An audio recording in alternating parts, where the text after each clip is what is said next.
इसी के साथ हम चलते अपनी अगली खबर की ओर, जहां जिला दुर्ग में एग्रो स्टॉक पोर्टल में व्याप्त गंभीर खामियों के कारण लगभग 65% किसानों का पंजीयन से वंचित होने पर जिला किसान कांग्रेस कमेटी द्वारा कलेक्टर दुर्ग को ज्ञापन सौंपा गया। प्रदेश अध्यक्ष किसान मोर्चा के बयान का पलटवार किया राकेश ठाकुर ने।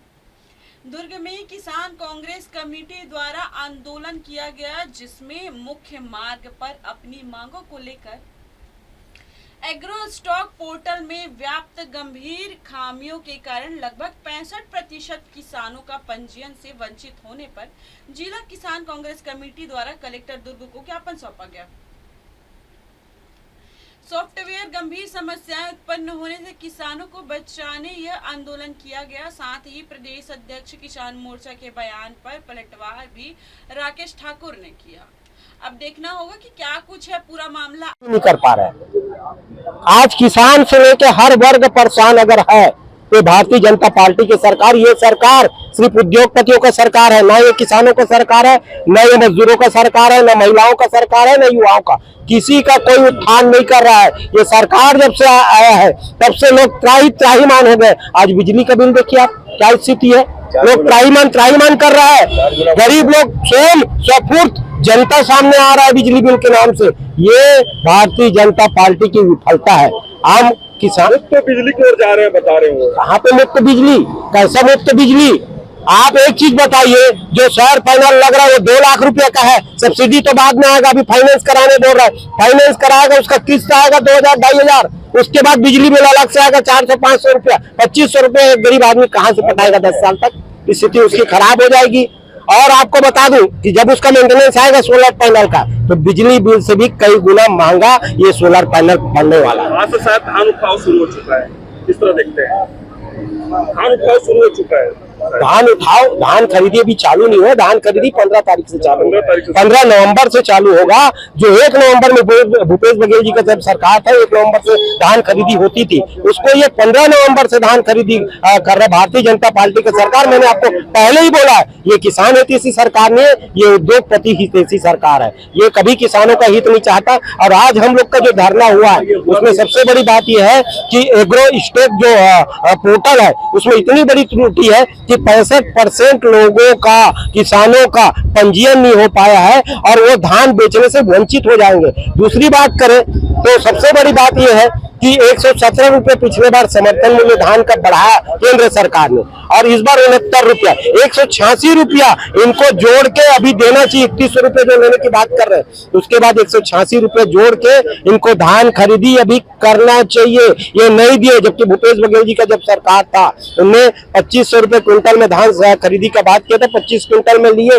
और जितने बार समर्थन मूल्य केंद्र सरकार ने बढ़ाया उतने बार बढ़ा के धान खरीदी भूपेश बघेल जी का सरकार ने किया। वो किसान हितैषी सरकार था और ये किसान का विरोधी सरकार है। तो मुख्यमंत्री जी ने बैठक लिया, कलेक्टरों को निर्देश दिया है रख रखाव की स्थिति को जाने, क्या किस तरह दिखते हैं आप? देखिए, ये सरकार की जिम्मेदारी होती है, कलेक्टर अकेला जिम्मेदार नहीं होता, सरकार की जिम्मेदारी होती है। उसकी विभाग जो मार्केट की जिम्मेदारी होती है, धान खरीदी वाला जो सिस्टम होता है उसकी जिम्मेदारी होती है। उसने दिया तो है, सलाह तो दिया है, लेकिन आप सबसे पहले ये तो करो कि जो समर्थन मूल्य है उसको तो दो। 117 रुपया और 69 रुपया उस पर बात होना चाहिए, उस पर वो विभाग मुख्यमंत्री जी ने नहीं किया। भारतीय जनता पार्टी प्रदेश वर्किंग कमेटी माननीय प्रदेश अध्यक्ष जी का टीम जारी होने के बाद, किसान मोर्चा का दायित्व मिलने के बाद, प्रदेश नेतृत्व के निर्देश पर ही पूरे छत्तीसगढ़ के अलग अलग संभाग और जिलों का प्रवास के तारतम्य में हमारा 5 संभाग पूरे प्रदेश में है, जिसमें से 4 संभाग का दौरा पूर्ण हो चुका है। ये 5वां संभाग दुर्ग संभाग, जिसमें आज भिलाई दुर्ग संपर्क कार्यक्रम में और बैठक के अवसर पर आज दुर्ग पहुंचना हुआ है। और भारतीय जनता पार्टी का सतत ये कार्यक्रम ही है, प्रवास संपर्क, उसी कड़ी में आज हम दुर्ग पहुंचे हुए हैं। सर, कांग्रेस का यह आरोप है कि पहले खाद की समस्या थी और अब जो है जो धान खरीदी है उसकी भी समस्या कहीं ना कहीं उत्पन्न हो रही है, ऐसा कहना है? देखिए, सबसे पहले तो आपको बता दूं, कहीं कोई समस्या है नहीं। समस्या है अगर इस देश में तो वो कांग्रेस ही समस्या है। रही बात खाद की, तो किस प्रकार के खाद की कोई कमी नहीं है। थोड़ी सी वो अव्यवस्था इसलिए होती है कि जो छोटे किसान हैं या जो बड़े किसान हैं वो किसान क्रेडिट कार्ड नहीं बनवाने के कारण समितियों से जो मांग पत्र जाता है या हमको कितना खाद चाहिए, और जब इनको आवश्यकता होती है तो ये बाजार में घूमते हैं, इसलिए ऐसा लगता है कि खाद की कमी नहीं है।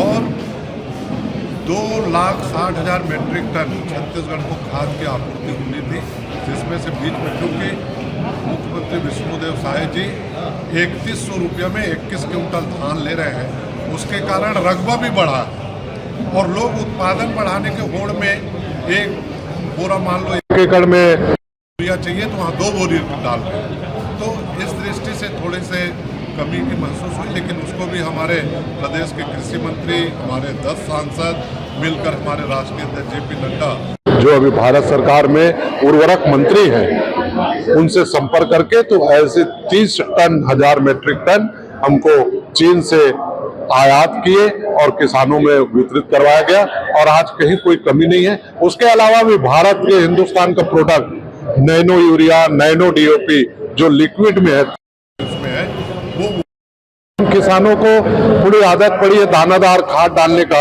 इस कारण से उसके तरफ तरल जो हमारे उर्वरक वो उपलब्ध है उस पर किसान नहीं लेने के कारण और एक माहौल नहीं बनने के कारण ऐसा लग रहा था। बाकी ऐसा कुछ किसी भी प्रकार के तारीख से किसानों को सुविधा मिल पाएगी, जो अपना धान है उसको बेच पाएंगे। सरकार की पूरी तैयारी है और उसके दृष्टि से ऑनलाइन जो किसान पंजीयन करा रहे हैं उसको कराया जा रहा है, और हमारी सरकार किसानों के प्रति प्रतिबद्ध है, उनको किसी भी प्रकार की समस्या आने नहीं दी जाएगी। कांग्रेस अभी भी आरोप लगा रही है कि ऑनलाइन पंजीयन नहीं हो पा रही है, किसान जो है दर दर भटक रहे हैं, कैसे करें, क्या करें, इस तरह का स्थिति नहीं। उसके लिए हमारे कृषि विभाग, राजस्व विभाग उसमें मिलकर काम कर रही है, और समय रहते अगर थोड़ी बहुत कोई दिक्कत है, किसी का बाटांकन नहीं हुआ है, किसी का रिकॉर्ड में नहीं दिख रहा है, तो इसी कारण तो एकजाई कर रहे हैं। जैसे माननीय नरेंद्र मोदी जी, पहले आपको अटपटा लगता था जब बैंक से आधार कार्ड हम लोग लिंक कराए, लेकिन आज कितना व्यवस्थित हो गया है। उसी प्रकार से ये जमीन का भी एक साथ पंजीयन हो जाए, उसके लिए ऑनलाइन तो स्वाभाविक है। ऑनलाइन एक साथ होने के कारण कभी सर्वर डाउन है, कभी OTP आया तो लाइट चली गई, ये इस टाइप की व्यवहारिक दिक्कत है जिसको ठीक कर लिया। सवाल बिहार चुनाव को क्या कहेंगे? बिहार चुनाव में हमारे मोदी जी के नेतृत्व में वहां बिहार में हम सरकार में आ रहे हैं, और बिहार जिस ढंग से जंगल राज हुआ करता था, जैसे भारतीय जनता पार्टी NDA के अलायंस की सरकार धीरे धीरे आज बिहार को बीमार राज और जंगल राज बोला जाता था, उसको मुख्य धारा में विकास की दृष्टि से भी बिहार को हमारी केंद्र की सरकार ला रही है, और हम पूर्ण बहुमत के साथ बिहार में भारतीय जनता पार्टी गठबंधन की सरकार बनेगी। आगे की ऐसी खबरों को जानने के लिए जुड़े रहिए MNS न्यूज में। तब तक के लिए जय जोहार, जय छत्तीसगढ़। हाय, मैं हूँ तापसी पन्नू और आप देख रहे हैं MNS न्यूज।